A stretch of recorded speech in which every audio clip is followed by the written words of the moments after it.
Bank ఏదైతే ఉందో town bank కమిటీకి చైర్మన్ మరియు కమిటీని ప్రతిపాదన చేసి ఎన్నుకోవడం జరిగింది.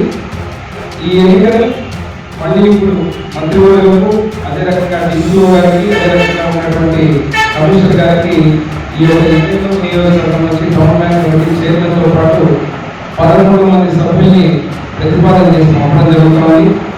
దీంట్లో టౌన్ బ్యాంక్ చైర్మన్ గా శ్రీ పి ఉరుపదేశ్ రెడ్డి గారిని పెట్టడం జరిగింది. అదే రకంగా టౌన్ బ్యాంక్ వైస్ చైర్మన్ గా కుర్ని కమ్యూనిటీకి చెందినటువంటి శ్రీ మండా నరసింహ గారిని వైస్ చైర్మన్ గా ప్రతిపాదన చేసి పంపడం జరుగుతుంది.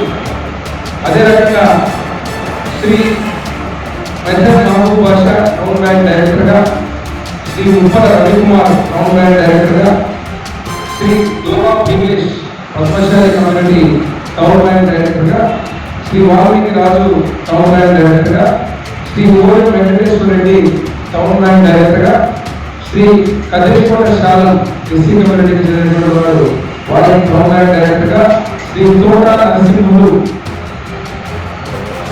టౌన్ బ్యాంక్ డైరెక్టర్ గా, శ్రీ అడవి నవీన్ కుమార్ జనసేన నుంచి నవీన్ కుమార్, విద్యోగ నరసింహుడు బీజేపీ నుంచి, శ్రీ ఆచార్య బాలగంధర్ గతంలో అక్కడ ఎంప్లాయీగా పనిచేసి వారి అనుభవాన్ని కూడా ఉండాలని చెప్పి వారికి కూడా డైరెక్టర్గా అవకాశం ఇచ్చి పెట్టడం జరిగింది. తోట నరసింహుడు బీజేపీ నుంచి.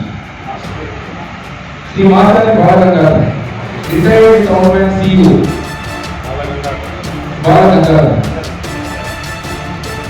సో 11 పేర్లతో ఈరోజు టౌన్ కమిటీ ప్రతిపాదన చేసి పంపడం జరుగుతుందని చెప్పి పత్రికను